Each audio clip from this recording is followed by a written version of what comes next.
You don't know what tomorrow brings and so on. So I just want you to be mindful of that. That's a stipulation that's there. So when you guys get paid, and everybody's going to get a check in the next 10 days or so, but only 23 of them are going to get those bigger checks. And I'm sorry, that's just the way it is. That's nothing that I control. The state of North Dakota does that based on a formula. And it is based on your road miles, which is another topic that is going to come up here in a little bit. Anybody have any questions on that? Yeah, I should point out right now that if you have questions for the state government license here, and you need to take some of your questions, you might have to leave a little early, so if you think of something, raise your hand, interrupt him, he needs to cool off those sometimes anyway. That's right. You don't have to ask it. Well, the state wants to spend the prairie dog money, they don't want us to have it. That's my comment. Well, the rationale, as he said, prairie dog money got moved up the list of who gets paid out first. It comes out of SIFT money, so we have this hierarchy depending on how the revenue flows. So prairie dog was basically way at the bottom. Townships are at the bottom of that because cities and counties got, well, the major cities got theirs first, and the rest of the cities and counties. Then if there was money left, it would flow down to the township. Okay, so that, we moved it up. The townships are guaranteed their share as long as the bucket fills. But yeah, there was some trade-offs in that, you know, once the township's not at 18 mills, why do they obviously don't need the money from the state. I mean, that's the logic. So that was a trade-off that says, if you want that guaranteed dollars, you got to be at 18 mills. And then the $100. Why not pay it direct to the townships instead of going through the county? Huh? Why does the state pay direct to the townships and not through the county? Say it is.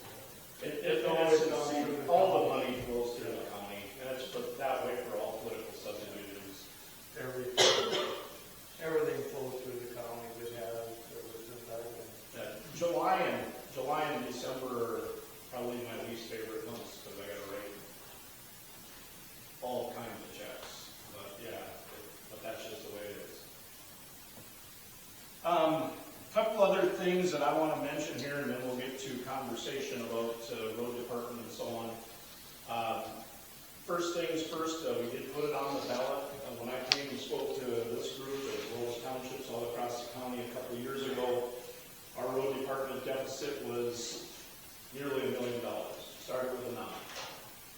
And I am pleased to say that for a multitude of reasons, we're in a much better situation. We're not out of the red yet. Last time I checked, it was, I think, $247,000, so almost $250,000 still in the red. But that is a huge improvement from where it was a couple of years ago. Now, it's going to decline here because we don't have any revenue sources here for the next several months either. But we're in a much better spot than we were a couple of years ago. On the ballot, we put a measure on there asking the voters if the commissioners could go above our cap of 14 mills for our road and bridge fund, if we could go up to 25. All right, and the voters approved that almost with ease here in Wells County, which is a good thing. If you think about this, last year our valuation was nearly $48 million. So again, if you move that decimal in 3 spots, a mill in Wells County last year was worth about 48 grand. Not quite, but just about 48 grand. It'll be less than that, probably be more like 46 grand now that we've seen a decline in valuation. But still, 11 mills is give or take about $500,000. Now, $500,000 doesn't mean that we can go willy-nilly spending money all over the place because we got it now. It's going to do a couple of different things for us. One, it's going to get us out of hot. We won't be in the red, not immediately, but we're going to get ourselves out of the red there. Secondly, it's going to allow us to have the money it takes to match grant opportunities when we get them. Something that we haven't talked about here yet is flex money, which also is derived from prairie dog funds. It wasn't good enough a few years back when everybody got a quote-unquote equal share.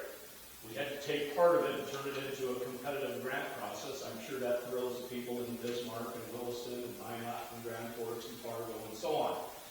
But by putting money in flex, it has become competitive. As I mentioned here earlier, we've had townships get flex funds, but there's probably 8 to 10 times the requests as there is money available. So it's not easy to get, but it is something that's there. We're replacing a bridge 3 miles north of Fresno over the James River. Costs about $2 million. It's going to cost Wells County $400,000. State of North Dakota is going to put the other $1.6 million. We have a priority list of projects in Wells County. By having that new $500,000, we're going to be able to provide our share to be able to do those projects. One that is at or near the top of the list is Old 52, 14 miles from Highway 3 over to Fresno. That project, mill and overlay that, is about a little over $4 million. Our share is $1 million. I feel confident going forward now that if the state of North Dakota is so inclined, in fact, I believe they've approved the project, we have to come up with our share of $1 million. And when you're in the red, that's not easy to do. So we're going to get out of the red now. That's a good thing, and we will have the dollars it takes to do those major infrastructure projects. Another project we talk about, you head back this way, south of the old Lincoln Lake Highway 71. It's a major concern. It's deteriorated to the point where it's not really fixable as a highway without completely redoing it. Is that something we want to do? County 1 north of Fresno is another one that's really rough, where we're putting a new bridge. All in all, Wells County has 92 or 93 miles of pavement. That's unlike most of the counties around us. I think Pierce County has 7, Foster County probably has 15, Eddy County doesn't have much more than that. But if you've got pavement by your house, you probably don't want to lose it either. So it becomes a, can we afford this, can we do this, what's the right thing to do? Those are all decisions that the commissioners, that's what they get paid the big money for, right? But that is where I see that bill levy. Now, we've gotten from that $900,000 in the hole to back to $250,000 for a multitude of reasons. One of them being, you guys all started paying $100 a mile to blade your roads, for road maintenance. We're, I believe, the last county in the state to go forward with something like that. So on 1,347 and a half miles, that generates $134,750 that we didn't have each of the last 2 years. So that helped. The other thing we've done to curtail that debt is that we have not made a major equipment purchase in the last 2 years. Anybody that knows anything about equipment, that the shelf life on that engine is limited. At some point in time, we can't just let it keep going, right? We extend the warranties on them, which is important because they're very expensive. But a blade that might have used to cost $200,000 or $300,000 is now over $500,000. They don't have 3% tax run. I know you're surprised at that, but implement dealers don't have that. So that is how we are getting out of the hole, but to stay out of it, we've got to continue to make good decisions. Now, I will tell you this. 2 years ago, it was just the road fund. Today, after what's taken place in Washington, D.C., it's the health districts in the red. 911 is in the red. Extension is in the red. The general fund in Wells County can only do so much. It can't lift up everything. So this $500,000 is a big deal because it takes the stress of the general fund off on all those other areas as well. And then the last thing I want to mention, it's on your deal here, it has to do with zoning. It's either 29 or 30 of the townships in Wells County are part of the county's zoning. We could back up the clock here a couple, 2, 3 years. Zoning, what's that? Who cares? Doesn't matter. It's a big deal now in Wells County. We are part of a 6-county organization which goes down Kidder and Emmons and Logan and McIntosh and Foster County. Especially the folks I-94 and south. They're seeing the influx of data centers and wind farms and battery storage and things of that nature. They all claim they're coming here too. And at some point, they're going to come here. I'm not telling you to get with the county on zoning, but if you're on your own, you better be paying attention to the road signs. There's three problems here. I think there's some people that believe that you can just wish away anything you don't want here. No, hell no. We're not going to let you be here. We're going to put a moratorium for the next 13 years on wind farms coming here. No, you're not. Okay? Our lawyer, NDACO's lawyer, says that's a losing strategy. You're going to get sued by three parties, only one of which is the business who's trying to land their spot here. The other one's likely to be the state of North Dakota if you've not done your homework. Okay? The third one is going to be the landowner in your county who wants to sell their property to whoever this outside source is, and you won't let that source come in and buy that property. So you've got three problems here. That quarter of land that's worth $1 million, and he can sell it to the data center for $3.5 million. He wants to sell his property, and you're not letting him. So you got more problems than just, now we don't want them here. That's just going to ruin everything around here. You will lose in court on that one. So you need to be creating zoning. I know we've got challenges galore in Wells County, and we're working on them. You can maybe put a moratorium on something for 6 months or 12 months while you work on it, but to just put a moratorium on it and call it a day and say you'll never be here, you'll lose. Okay? And that's really my share of the presentation here. If you've got anything else related to this, I'll be happy to share, but let's get moving on some other stuff. In September, Township is going to have your budgeting meeting again this September like you did last year. Now we're being told legislation is going to be introduced in this session to where ambulance, fire, and townships won't have to do that. But you will have to do that again this year. And the other thing is on your zoning. If you adopt the county's plan, make sure it is in your minutes. A motion made, a second, and a vote. Don't just say, we're under the county's plan. Have it in your minutes, in writing. And if you're doing your own zoning, you better be meeting annually. If you've zoned your township and you haven't met in 5 or 10 years and had a meeting, it's not going to stand up. So who decides if the county zoning plan is the right one? You kind of have to talk over amongst your township, and that should be discussed at your annual meeting. Never seen one. They told me. Well, you'd have to You want to come to one, there's one at 7 o'clock tonight in President at the PPO. Be prepared to be stimulated. Comprehensive deal that we gotta do. We don't have it, so we have to do it. Do you have to go on the agenda?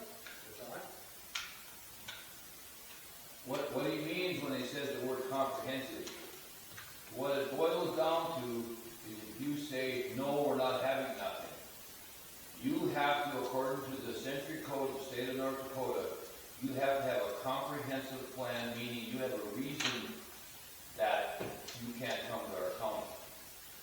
You have to have a good reason, whether it's quality of life. And hey, I'm not sticking up for him here. I'm telling you what I know. So the comprehensive plan, how was it, Dan? It's like... It's comprehensive. No, it's going to have everything from data and demographics to goals, and it's a forward-looking thing. And obviously, economic development is a word that's been used ad nauseum for years. I don't see anything new around this, or not much new around this. We haven't had a lot. We haven't had to deal with much.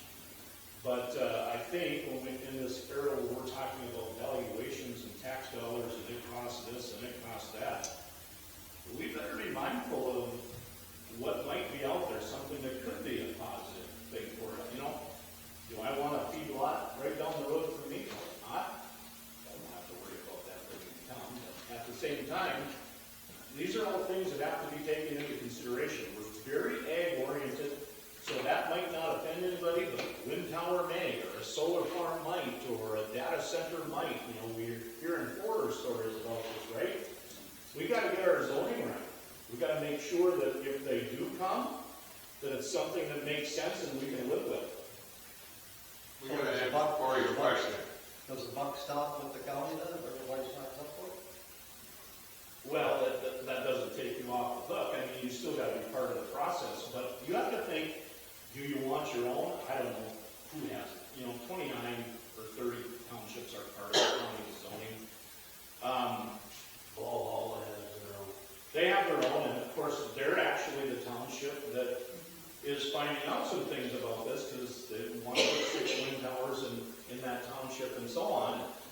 And we came up with some stuff that I thought was agreeable to most everybody at the table in terms of setbacks and things of that nature.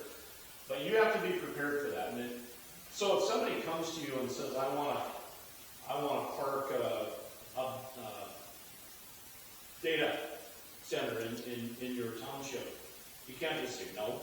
If you don't have any zoning, guess what? Somebody wants to sell them the property and they want to put it up, they can do that. So with the zoning, you can set up restrictions. You can set up restrictions. You can't set them up so they're so prohibitive.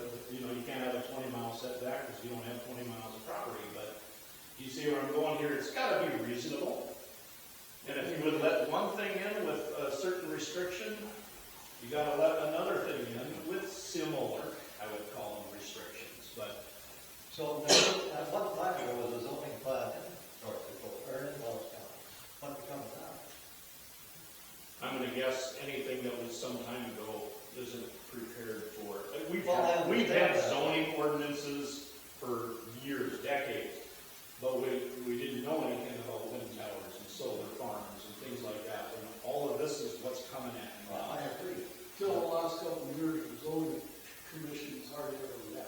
So what happened to the old zoning? Well, that's adopted into. It's still there. So, for example, if somebody wants to set up, you know, east of Pheasant, for example, they put in a new power lines. We've got zoning for that. Okay, it has to be this far off the road and out of the right of way and so on. We didn't have zoning for all this stuff that we're dealing with Well, today. I agree. You're working from the old zoning plan.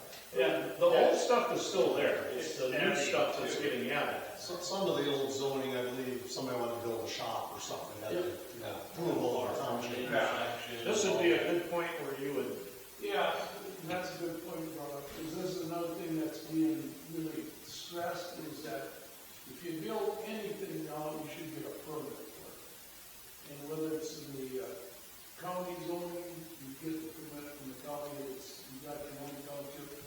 And the reason for it is if you don't have a permit, some of these places could build right up to the road, or somebody could put a steel bed in the highway right away, or whatever. You have a permit for safety and protection. I think originally the township could approve, say, a bed being put up in the township. And that's the permit. That's basically it. So Dan, is there, say Corey would come there tonight and want to speak, does he have to be on? I can't fathom that you wouldn't be heard. We're not that, This is just an update. yeah. So Like we're gonna deal with two different deals. we got a use permit, somebody wants to bury fiber optics just west of Pheasant, that would be in the township's domain for that. All this other stuff's open for discussion, I'm pretty Yeah. sure. And then we're gonna start the beginning of our comprehensive plan. It will take us, I'm sure, a year for To make a complete decision. that. But yeah, I got another request, just came in my email last night. Somebody wants to put a big anhydrous tank on their farm. I'm thrilled they reached out, and I passed that along to our zoning director, and I'm sure they'll get the permit, but I'm glad they did that, because a lot of times somebody will just do it. And then when something goes wrong, who's responsible? So, I think one of the reasons that this comprehensive thing and all this that has come up is there's been a lot of, the last 3 years, there's been a lot of talk of, we're not letting this happen, we're not letting that happen. The state of North Dakota wants economic development, and they don't want to see all the CO2 pipeline cause a lot of this issue. so they're putting it in the century code. If you're coming, you can come here and probably participate as long as you play with the rules, but you have to, as a township, you have to have a reason why you don't want this. Now, I don't like this. I know you guys, a lot of you guys don't like this, but that's the new game. Am I right? Yeah, that's, you know, you're not that far away from Underwood and Center in that area. You see the rabble rousing that's going on there now. People getting death threats and people quitting their gigs. And it doesn't have to be that. It doesn't have to be what's going on right north of Fargo with the data center either. All right? There's a way to go about this. There's a right way, there's a wrong way. We want it to be our way at the end of the day. If you're going to come, you got to play by the rules that we established. And so if you have your own ordinance and your own zoning, that's perfectly fine. But know that you can't just lock, stock, and barrel say, no, you're not coming here. The zoning, just to reemphasize, the zoning is for your protection, that you make sure everything's done right. Not all this stuff is bad. We're in a 6-county consortium with Emmons, everything down south of us. I think it's Emmons County is getting a factory storage facility which takes up very little land, but the permit that they issued, they got $7 million for it. $7 million in our county would go a long ways.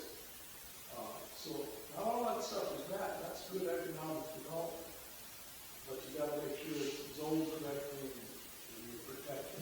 And with a big transmission line going through Wells County, I would think a battery storage facility is kind of one of the more likely things that might come along looking for a place too. So they can get their power right on the grid, and so who knows? Townships, the true function of zoning is actually to promote orderly growth.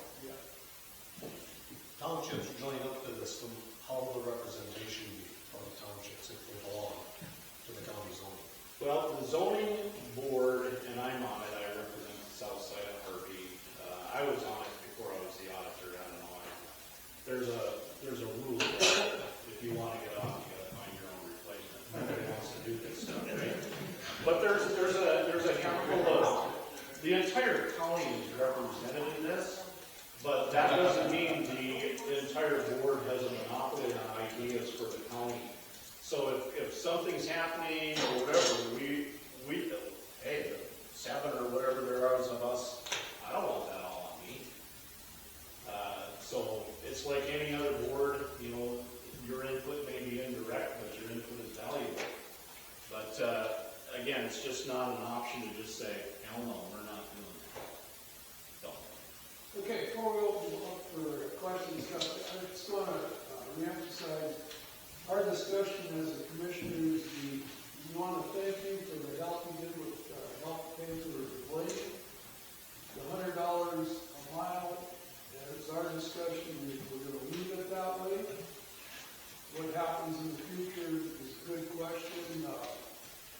Like Dan mentioned, we really appreciate the help the state gives us in money for building bridges, redoing roads and stuff like that. But every one of those things is probably 80%, and we need to come up with 20%, and it's usually